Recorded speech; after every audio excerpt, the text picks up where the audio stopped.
¿Sabés todo lo que sos por ser argentino? www.argentina.ar.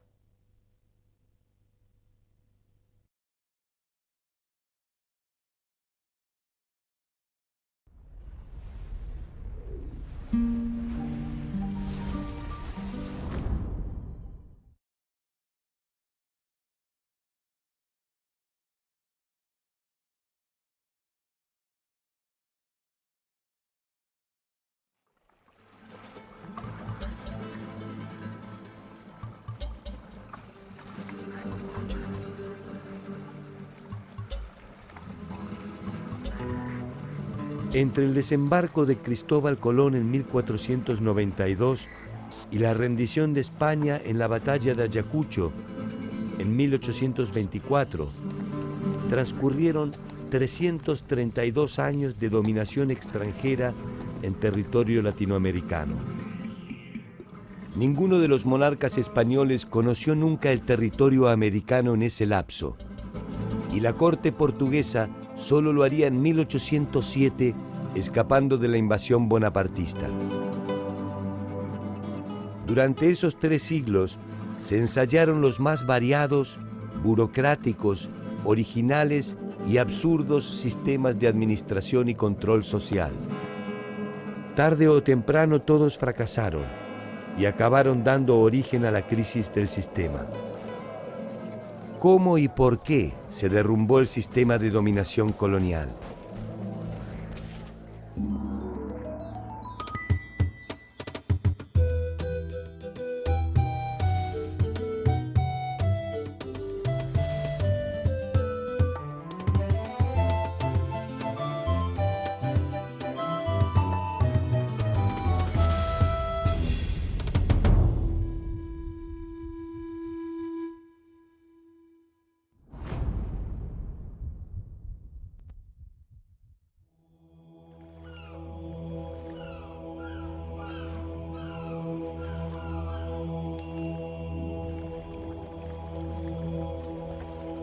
Como toda conquista, la irrupción de Europa en el actual territorio latinoamericano fue un proceso violento, ilegítimo e inmoral.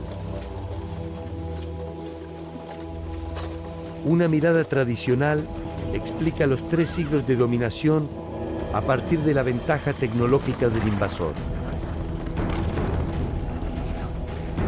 Para muchos, se trató de un simple enfrentamiento entre la inocencia y la impiedad. Sin embargo, los comportamientos de las sociedades originarias y emergentes jugaron un papel decisivo en la colonización, muchas veces para rechazarla y otras tantas para consolidarla. Un pensador mexicano muy importante del siglo XX, José Vasconcelos, escribió una vez que la conquista de México la hicieron los indígenas y la independencia la hicieron los españoles. Esa frase es claramente irónica, pero tiene mucho de verdadero, ¿no? Realmente, como hemos visto, el ejército que conquistó Mexico Tenochtitlan y que destruyó el poderío mexica fue un ejército mayoritariamente indígena. La conquista de México, iniciada en 1517, daría una real proporción a la empresa colonizadora. Después de su experiencia en las Antillas, por primera vez los españoles se enfrentan a una fuerza imperial capaz de darles batalla. La clave del éxito de Hernán Cortés reposa más en sus aptitudes diplomáticas que en sus condiciones militares. Cortés era un gran político, porque fue un hombre que supo identificar la posibilidad de las alianzas con los indígenas, que supo construir esas alianzas y que luego fue muy meticuloso en honrarlas y en mantenerlas a cualquier costo, porque sabía que esa era la clave para ganar el poder. Cuando los españoles se dan cuenta que venciendo a las cabezas de estos señoríos, toda la población se da por vencida sin prestar resistencia. Si han vencido a mis jefes o a los pueblos que han dominado a mi pueblo, quiere decir que yo no tengo ninguna posibilidad de resistencia. No hay que olvidar que en estos primeros años no debe haber habido en México más de 1,000 o 2,000 o inclusive 5,000 españoles cuando había pues quizá más de 10 millones de indígenas en el territorio. Era imposible que los españoles gobernaran directamente por la fuerza o por la política a los indígenas y sabían que los aliados eran fundamentales para ese gobierno.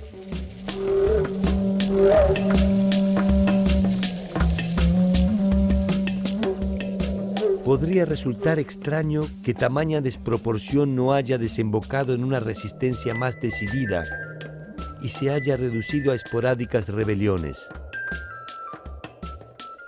El régimen de tenencia de la tierra puede ser una de las razones de esta pasividad.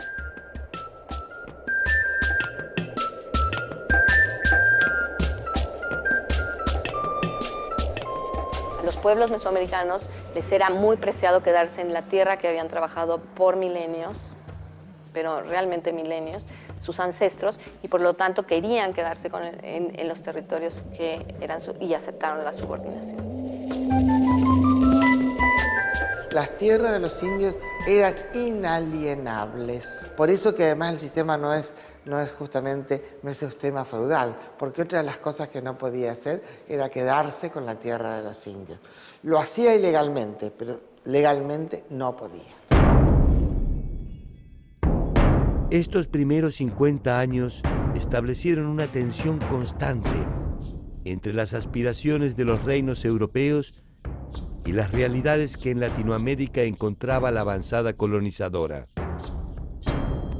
Lo que hubo a lo largo del siglo XVI fue una negociación entre los españoles y los indígenas para ver cuántos privilegios iban a conservar, de qué manera se iban a conservar, cómo se iba a gobernar la Nueva España respetando a los pueblos aliados. Conforme los españoles fueron ganando fuerza, fueron respetando menos a los aliados. Y conforme obviamente los aliados se fueron debilitando, fueron perdiendo muchos de los privilegios que tenían. El sistema de gobierno, de alguna manera, tenía que regirse por un cuerpo de leyes. El rey no podía manejar esto, ¿no?, en forma personal. Hacía un consejo, como hay otros consejos en España, un consejo dedicado exclusivamente a los asuntos de Indias. El consejo sugiere, el rey decide y los funcionarios coloniales intentan cumplir las leyes atendiendo las demandas crecientes de quienes viven en América. Os espanhóis não se intimidaram em criar instituições locais na América, enquanto que os portugueses, nesse sentido, foram muito mais centralizadores. Mas na medida em que eles criaram instituições locais na América Espanhola, eles possibilitaram que os criolhos, né, se formassem localmente, participassem de uma vida cortesã nas cortes vice-reinais, enquanto que os luso-americanos demoraram para desenvolver formas de sociabilidade de tipo europeu. Imaginar que se pudo imaginar que dos mundos tan disímiles podían funcionar sin conflictividad transforma a la empresa en una cruzada irracional. La corona de Castilla intentó aquí un desarrollo armónico que ni siquiera había logrado en su propio territorio. No hay que olvidarse que nosotros hablamos de España, pero que España no existía. España era un territorio en el que había muchos reinos, con sus propias jurisdicciones y sus fueros propios. Entonces lo que se va a aplicar acá en primer momento es la legislación de Castilla. La nutrida legislación que emanaba de España intenta reglamentar la vida cotidiana, la convivencia entre dos culturas, las normas del comercio y el trabajo, y por si fuera poco, erradicar siglos de costumbres arraigadas. El problema de este Consejo de Indias es que la mayor parte de ellos nunca habían venido a América. Hubo algunos pocos casos de funcionarios que pasaron por América primero y luego fueron incorporados al Consejo de Indias. Esta gente nunca tenía una experiencia personal de cómo eran las Indias.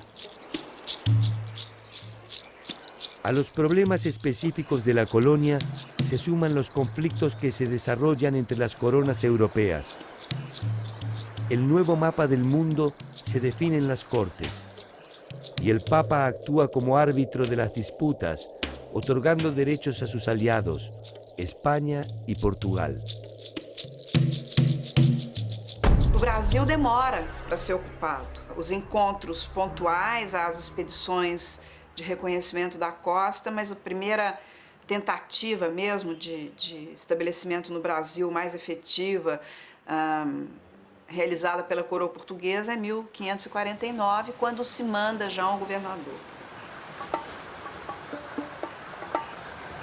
Para entonces, España no solo había conquistado al imperio azteca, sino que también había derrotado a los incas.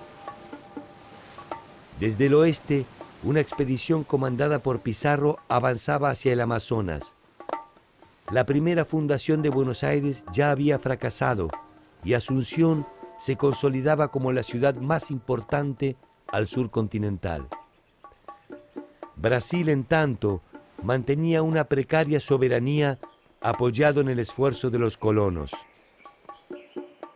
Há uma descontinuidade incrível na dominação portuguesa. A ocupação ela é descontínua e ela é descontígua, ou seja, com exceção da região de Minas Gerais, onde há uma malha urbana mais considerável, há um território imenso e parcamente ocupado. La expansión de las grandes potencias europeas en la búsqueda de nuevos mercados se alimentaba con cada civilización encontrada. Cada una de ellas despertaba una ilusión de riqueza que convocaba a los mercaderes del mundo deseosos de participar en el reparto de utilidades. España y Portugal poseían la llave para este mundo de abundancia. Não há um projeto racional de financiamento da empresa colonizadora, mas há uma combinação de iniciativas privadas e dinheiro do Estado. El descubrimiento de América se realiza por el financiamiento de muchas personas en Europa. En realidad, con el descubrimiento de América hemos financiado el renacimiento europeo y tal vez España ha sido el país menos beneficiario. Han sido más los ingleses, los holandeses, los belgas, los alemanes, los italianos. La exploración y la conquista del actual territorio del Brasil ofrecían muchas dificultades y hasta el momento no se había encontrado ningún reino que se acercara siquiera a la magnitud de los hallazgos españoles. Ese desinterés no tardó en ser interpretado como una invitación. Francia, Holanda e Inglaterra decidieron que era el momento de arrebatar las llaves del paraíso. O Brasil foi ocupado pelos franceses entre 1555 e 1560 no Rio de Janeiro. São os franceses que fundam o Rio de Janeiro, praticamente, né? Os holandeses ocupam Pernambuco e há uma administração holandesa em Pernambuco durante quase 2 décadas. Portugal encontrará finalmente la manera de obtener rentabilidad de la aparente pobreza de la región mediante la producción agrícola. A partir do final do século XVI, a grande produção agrícola na América Portuguesa é a açucareira.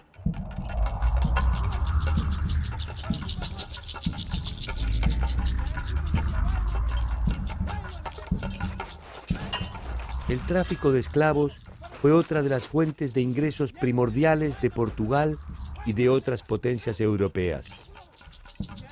En 1518 se recibe el primer envío de esclavos africanos hacia América y el comercio no se detendrá hasta 1873, cuando el último de los cargamentos documentados llega al sur de la isla de Cuba.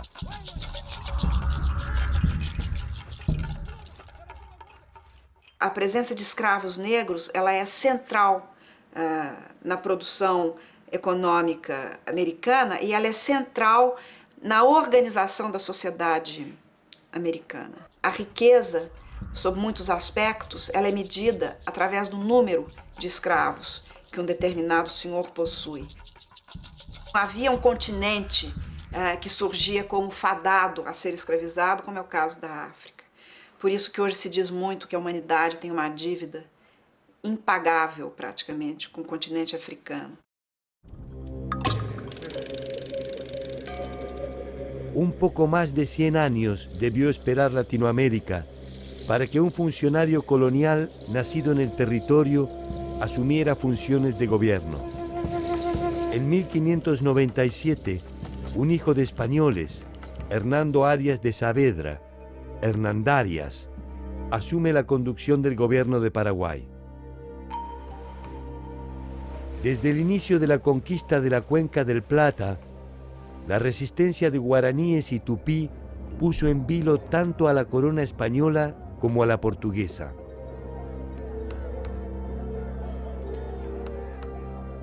Paraguay era un país pobre en el sentido de que no tenía oro ni plata. Si encima tampoco tenía indios para trabajar con los españoles, entonces era más pobre todavía. Las presiones de Portugal y las demandas de los encomenderos que exigen la pacificación interna desembocan en la convocatoria de una orden religiosa que habría de escribir una de las páginas más inusuales de la vida guaraní, la Compañía de Jesús. La Compañía de Jesús fue una organización piramidal que obedeció directamente al Papa al margen de las coronas. Era una compañía internacional y llega a América traída por una inquietud de Hernando Arias de Saavedra, gobernador del Paraguay. Los jesuitas realizan su trabajo misional en Paraguay, Bolivia, Brasil, Argentina y Uruguay, congregando a los guaraníes en incipientes pueblos apoyados en la caótica legislación colonial. El hacer reducciones, las llamadas reducciones, los pueblos, reducciones, esto tampoco es original de los jesuitas, esto está en la legislación española, de que se congregue a los indios para que no anden desparramados y así puedan ser más humanos y cristianos. Se trataba de pueblos de indios manejados por no indios. Cada reducción tenía entre 1.000 y 7.000 personas y cada una de ellas estaba manejada por 2 religiosos.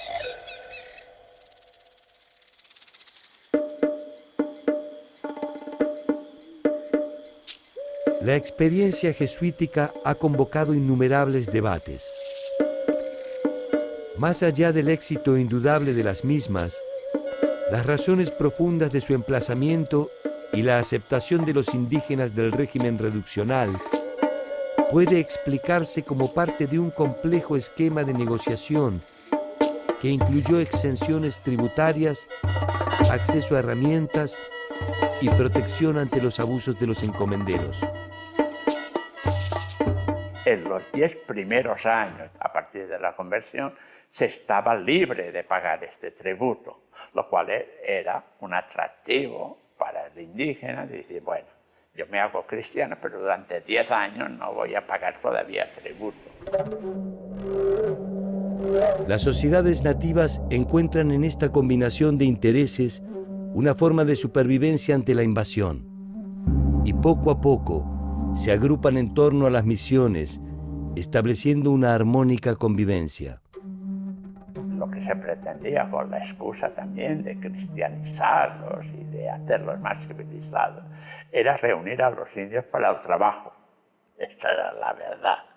Se trató de un sistema social y político cerrado, pero con una salida económica muy fuerte. Las misiones crecieron exponencialmente y lo que en apariencia era una solución para el problema de la mano de obra nativa derivó en un enfrentamiento con los encomenderos españoles. Los encomenderos en un primer momento pensaban que al final estos indios iban a caer en sus manos y se dieron muy pronto cuenta de que no. Y no solamente no caían en sus manos, sino que llegaron a formar lo que a veces se ha llamado una república autónoma. Pero eran verdaderas ciudades totalmente planificadas, a diferencia de las hispanas, que eran caseríos sin planificación. En el momento justamente de la expulsión, en Santa Ana habían 4.800 personas, en Loreto 7.000, en San Ignacio 6.800, Asunción, que era otra gran ciudad hispana, 2.000. Y en Buenos Aires, la más grande de las ciudades hispanas, 5.000. Con los jesuitas de esta época, con las reducciones que ellos empiezan, basados en la legislación española, basados en que también es un método para la misión, pero llevando el derecho a un nivel de radicalidad a lo cual los españoles no estaban acostumbrados, entonces hacen reducciones de indios para que puedan vivir por sus propios medios. Y con eso demostraron que estas sociedades indígenas tuvieron un grado de desarrollo, bueno, 10, 100 veces superior al propio español criollo. La experiencia jesuita nunca alcanzó ese grado de eficacia en otros territorios. Cada una de las versiones de Latinoamérica imponía su propio sello a las formas de organización. En el territorio andino, una figura distintiva habría de marcar los límites de la dominación colonial: el curaca.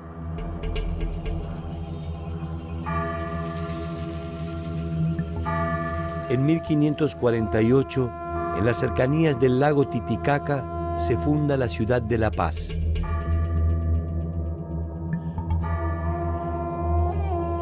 Los garantes del equilibrio andino eran los jefes regionales o curacas, que actuaban como nexo entre el mundo colonial y el indígena. Este contrato de convivencia se había establecido a partir de la derrota del Imperio Inca e incluía primordialmente a los jefes que habían prestado su colaboración a los conquistadores. La bisagra típica que había en el Estado colonial era que estaba entre la llamada República de Indios y la de República de Españoles. En unas partes llamaban cacique, en otras llamaban curaca. Estos eran los que tienen autoridad fuerte dentro del pueblo originario y estos eran un puente, efectivamente, entre los dos. Los curacas se encargaban de cobrar los tributos, de recolectar la gente para ir a la mita, y a cambio de eso recibían un 5% de los tributos. Ellos no pagaban tributo, tenían derecho a la educación en la escuela de caciques, porque a los curacas se los denominó erróneamente caciques, trayendo la palabra desde el Caribe. Por ejemplo, en los testamentos se ve que tienen casas, haciendas, pequeñas haciendas, cuadros, muchas pinturas, es increíble la cantidad de pinturas, a veces hasta libros, mulas, muchos manejaban el transporte de las mulas. Una de las principales fuentes de ingresos del gobierno español es el tributo. Cada uno de los miembros de la comunidad debía pagar al rey una suma de dinero anual. El tributo se fija en pesos, es decir, el indígena tiene que ir a vender su producción en el mercado, eso significa que va a ingresar al sistema mercantil, vende su producción en el mercado y con lo que gana ese mercado tiene que pagar el tributo. Se pagaba 2 veces al año, en San Juan, en junio, y en Navidad. La elección de las fechas no resulta casual.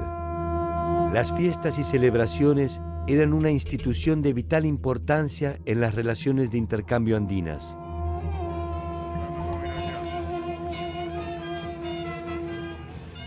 Los españoles les otorgaron una nueva significación simbólica, pero las mantuvieron como un instrumento de recaudación de bienes y servicios.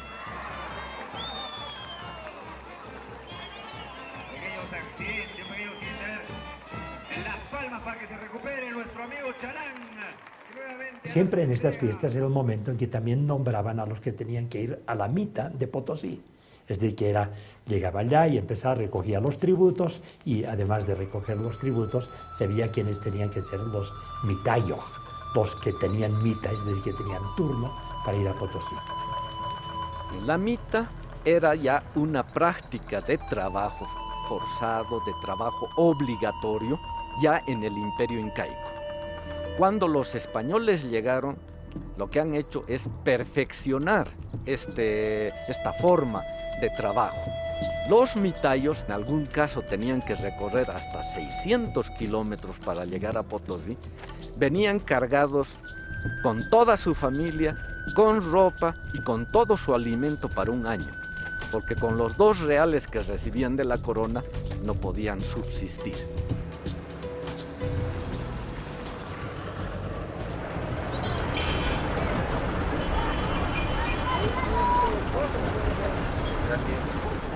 Ustedes no conocen y necesitan conocer la mina para trabajarla. Es que me gustaría que entren un hito por lo menos para conocerlo. No es como imaginan.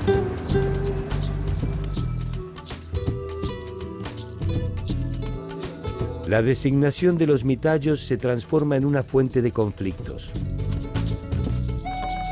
Los curacas designan discrecionalmente a los elegidos, quienes a cambio del pago de una suma pueden eximirse de esta obligación.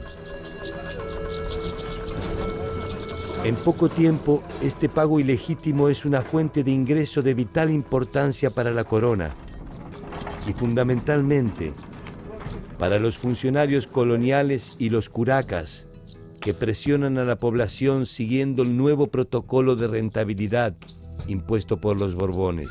Quizás es muy importante para entender todo lo que ocurre en este tiempo un cambio que ocurre en España, que es que entran los Borbones. Y los Borbones, vistos desde la perspectiva española europea, son los modernizadores del Estado y por ende también de las colonias. Toda esa especie de convivencias, modus vivendi, que se habían encontrado entre la República de Españoles y la República de Indios, lo encontraban anticuado y lo querían modernizar. Y entonces el Estado tenía que ser mucho más fuerte en todas partes. Estas transformaciones afectan principalmente los intereses de los grupos corporativos, encomenderos, comerciantes, propietarios de minas y transportistas. Incluso la Iglesia ve reducido su poder, tanto en lo económico como en lo político. En 1776, la Compañía de Jesús es expulsada de España y Portugal, y por consiguiente, debe abandonar las reducciones guaraníticas. Los jesuitas fueron sustituidos por franciscanos, mercedarios y dominicos. El mapa de Latinoamérica cambia al ritmo de estas reformas y se crean nuevas jurisdicciones políticas que buscan reforzar el control sobre la actividad económica. Lo que hoy es Bolivia dependía del virreinato del Perú hasta 1776. Desde 1776 hasta el inicio de la Guerra de la Independencia dependía del Virreinato de La Plata, cuya capital era Buenos Aires. El territorio andino queda dividido en 2 regiones, una que responde a los intereses de Buenos Aires y la otra a los de Lima. Los convidados de piedra de estas transformaciones son los grupos originarios. Hacia 1730, en los Andes se multiplican las protestas contra las nuevas reglamentaciones.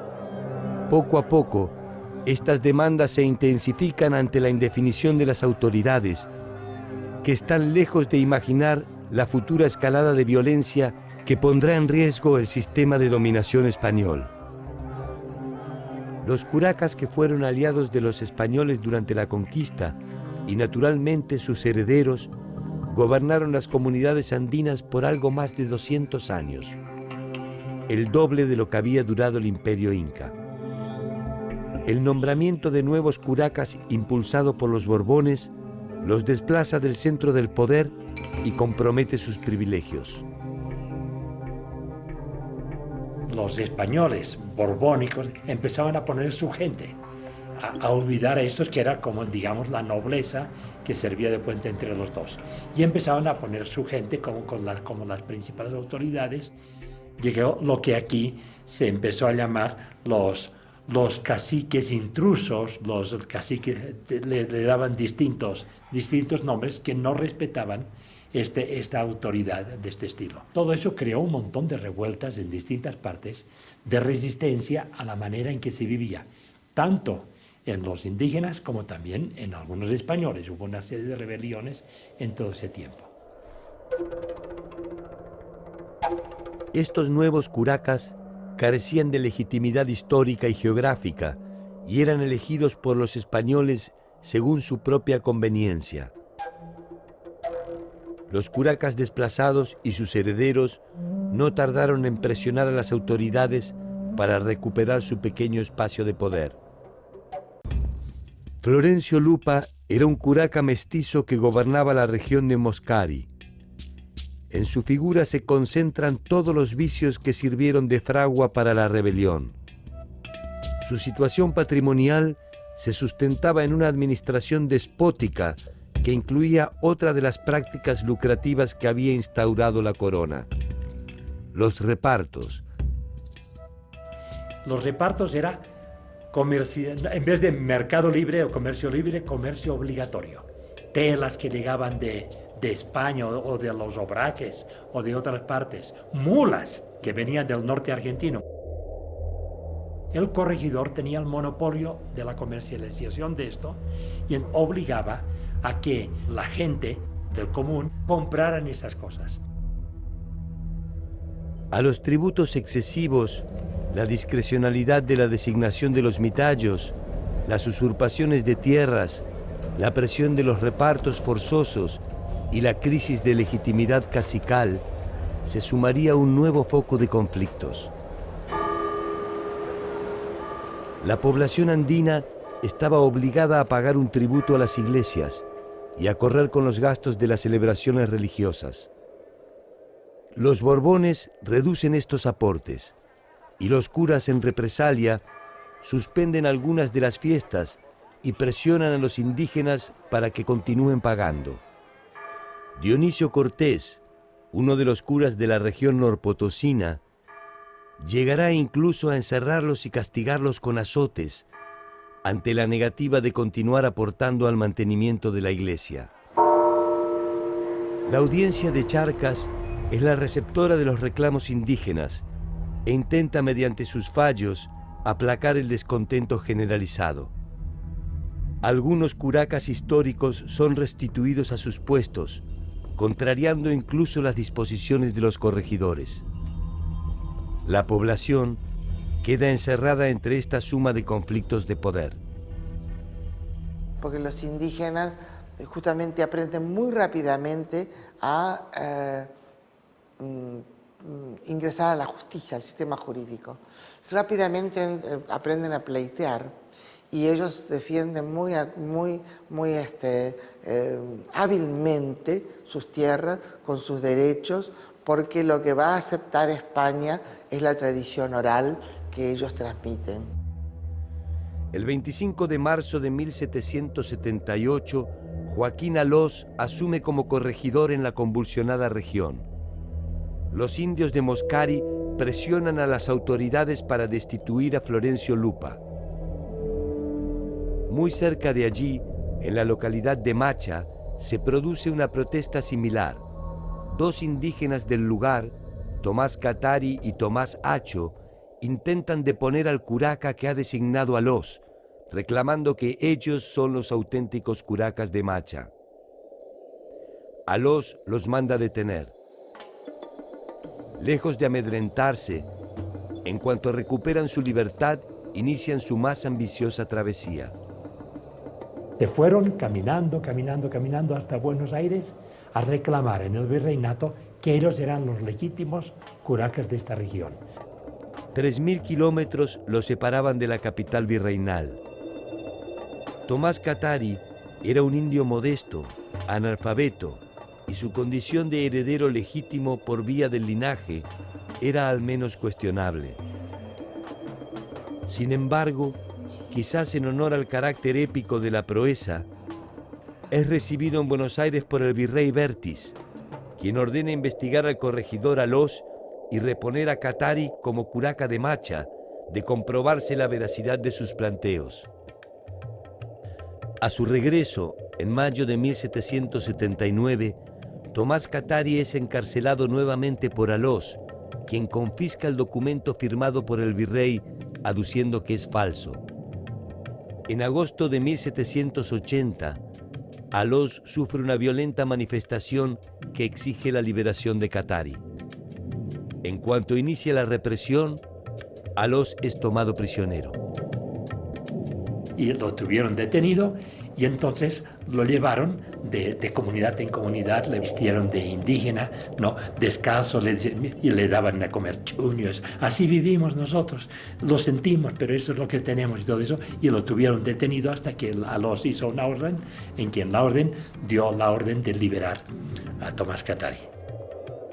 Durante este conflicto, los grupos aymaras de Macha continuaron pagando a Tomás Katari el tributo exigido por la corona. Katari no solo entregó esos tributos a las autoridades virreinales, también aumentó la recaudación, demostrando los manejos fraudulentos que se habían institucionalizado en la región. Sin embargo, la detención del corregidor Alós era un abierto desafío al orden colonial que difícilmente pudiera ser tolerado. El 5 de septiembre de 1780 hay incertidumbre y preocupación en la ciudad de La Paz. Los rumores hablan de un inminente ataque de los indígenas. La conmoción tiene sus razones. En las puertas de la ciudad más representativa del poder español, sobre una cruz, se exhibe la cabeza del curaca más representativo de la corrupción local, Florencio Lupa, quien ha sido ejecutado por los rebeldes. Ante el desconcierto y el temor de las autoridades españolas, Tomás Katari es detenido nuevamente. Y fue entonces que, por influencia de unos españoles que trabajaban en minas de allá, agarraron a Tomás Katari y, llevándolo a Sucre, en unos barrancos que hay allá que se llaman Chataquilla, allá lo despeñaron. La muerte del líder llevaría a una espiral de violencia a la región. Sus hermanos Dámaso y Nicolás Katari se enfrentan ahora abiertamente con el régimen. Los españoles pierden el control territorial, abandonan las haciendas, se refugian en iglesias y ciudades, y los indígenas armados controlan la región norpotosina. En la cuaresma de 1781 le llegará el turno al padre Dionisio Cortés, que es asesinado aparentemente por orden de Dámaso. Decenas de curacas funcionales a las autoridades también son asesinados. Una semana después, otro grupo de indios irrumpe en la iglesia de San Pedro de Buenavista y mata a más de 200 personas que se habían refugiado en el interior, incluyendo al sacerdote. Los hermanos Katari avanzan sobre la ciudad de La Paz y establecen un sitio desde las laderas de los cerros en abierto desafío al poder español. No muy lejos de allí, Cusco, la que había sido la gloriosa capital del imperio incaico, vivirá un episodio similar. A medio camino entre Cusco y el lago Titicaca hay un lugar llamado Tungazuca, que es una hacienda cuyo propietario de esta hacienda era el cacique José Gabriel Condorcanqui, ese era su nombre. José Gabriel Condorcanqui, que pasaría a la historia como Tupac Amaru II, lidera una protesta similar contra los abusos de los corregidores. Así como este Tomás Katari era relativamente pobretón, no era un ricacho, pues él era un señor de esos así, había estudiado en el colegio de los jesuitas, no el para hijos de caciques, sino el de los españoles.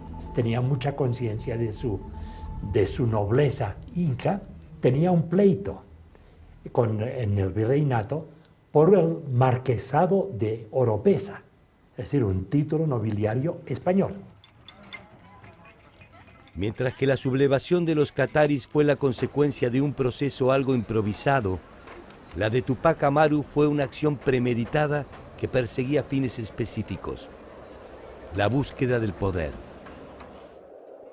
El corregidor de la región de Tinta, don Antonio de Arriaga, serviría de instrumento para dar inicio a la rebelión y hacerla irreversible.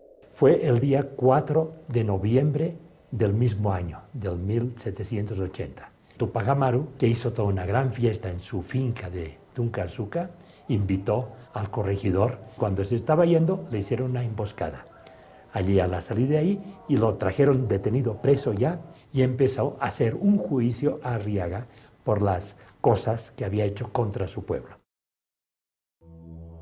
La sorpresa de Arriaga debe haber sido mayúscula. Un nativo se arrogaba el poder de justicia en territorio español. Al menos no fue una sorpresa duradera. 6 días después sería encontrado culpable y Tupac Amaru II daría un paso más arriesgado. Levantó una horca, que era privilegio de los españoles, y lo colgaron.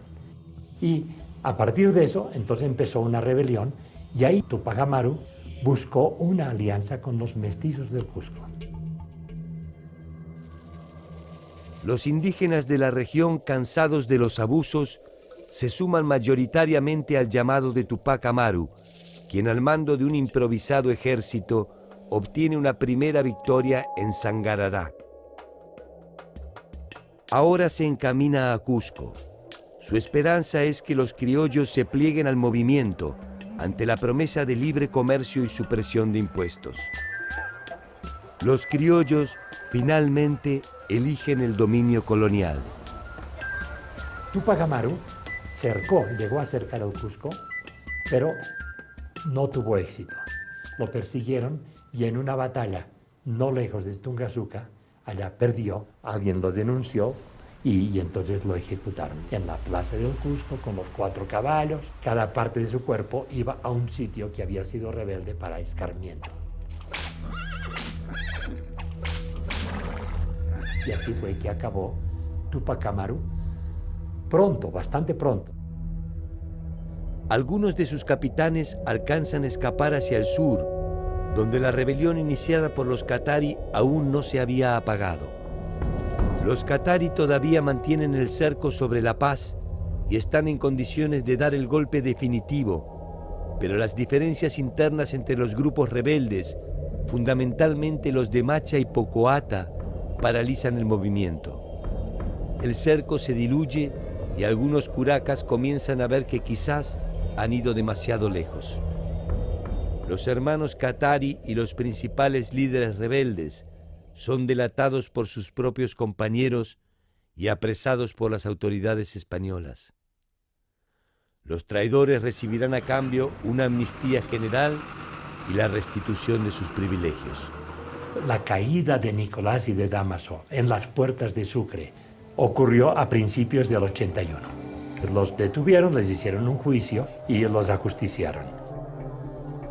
Dámaso Katari y su hermano Nicolás, junto con otros insurgentes, fueron ahorcados en la plaza pública. La orden exigía que sus restos mutilados se exhibieran en las cabeceras de los pueblos rebeldes.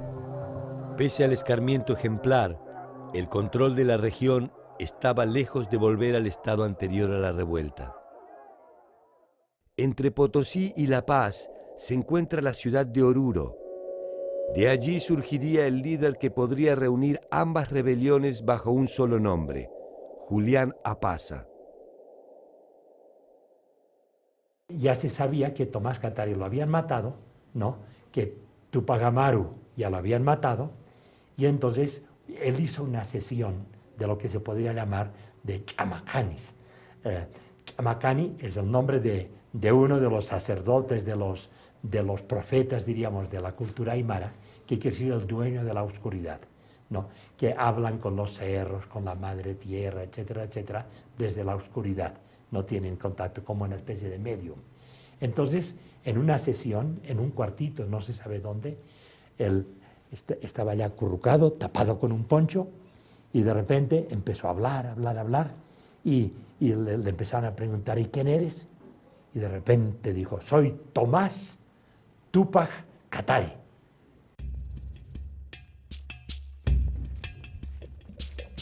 Tupac Katari irá directamente al corazón del poder e iniciará un nuevo sitio de la ciudad de La Paz.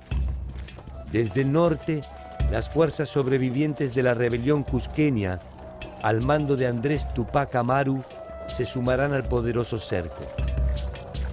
El joven Andrés tendrá también a su lado una presencia femenina y feroz. Gregoria Apaza, hermana de Julián y también su compañera. Es interesante que aquí en La Paz se dio la fusión, incluso en términos bélicos, de los dos frentes. El que venía desde abajo, desde el sur, y el que llegaba de los que estaban resistiendo como Amarus desde la parte del Cusco. Por un lado el Tupac Katari y por el otro el Tupac Amaru. El Andrés por un lado y el Julián Apaza por el otro. El uno con la Bartolina, el otro con la Gregoria. Y efectivamente fue duro este cerco para la gente, muy duro. Dice que incluso llegaban que ya tenían que comer las correas de sus zapatos. 6 meses duró el cerco que mantenían cerca de 12.000 indígenas y que tuvo inmovilizada a la ciudad. Muchos de sus habitantes murieron de hambre y enfermedades. Durante ese tiempo, los aymaras gobernaron la región a su antojo. Sin embargo, no pudieron o no quisieron dar el golpe decisivo a la ciudad. Fuerzas españolas fuertemente pertrechadas llegaron finalmente a la zona y los indios fueron dispersados. Tupac Katari logró escapar a la espera de una nueva oportunidad de recomenzar la rebelión. Hubo un traidor, Incalipes se llamaba, y dijo a los que venían a buscarlo a dónde se había ocultado y llegaron allá y lo agarraron. Y empezó el juicio de todos ellos. Efectivamente, la solución final fue que también los condenaron a la misma pena de ser descuartizados por 4 caballos, como habían hecho antes con Tupac Amaru. Tomás Katari, Nicolás Katari, Damaso Katari, José Gabriel Condorcanqui, Micaela Bastidas, Julián Apaza, Bartolina Sisa y Gregoria Apaza son los nombres llanos de quienes pusieron en vilo al poder colonial. Sus motivaciones iniciales fueron diferentes y sus finales apenas se diferenciaron en los grados de crueldad con el que fueron ajusticiados. Cuando sus restos fueron esparcidos por el territorio andino, perdieron sus individualidades y fueron semillas de otros Amarus y Kataris. Aunque quizás no hablaran tan explícitamente de independencia, pero fue una rebelión claramente contra el poder colonial. Si querían llegar hasta quitar los españoles, ahí hay dudas, pero fue donde los criollos, que también podían estar descontentos, vieron que la posibilidad de romper con la corona era posible.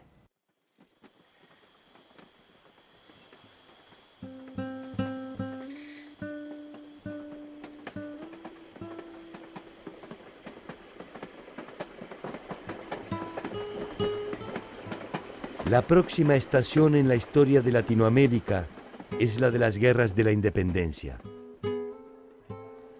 Allí se detendrá el viaje de la conquista europea y se iniciará una nueva y no menos conflictiva instancia política. Los pueblos originarios perdieron en esa ocasión el tren que podría haberlos llevado a una demorada victoria. La fanática convicción del poder colonial los había homogeneizado como tributarios sometidos. Ese sometimiento estableció un grado de pertenencia común que originó muchas de las rebeliones indianas. La compra de voluntades y la obtención de módicos privilegios finalmente definieron la suerte de las revueltas. Mientras que algunos grupos resistieron con perseverancia la dominación, otros muchos prefirieron amoldarse a las condiciones del vencedor, dando el impulso necesario para prorrogar el sometimiento. Quizás ese sea el único saber que nos legó la larga noche de la ignorancia.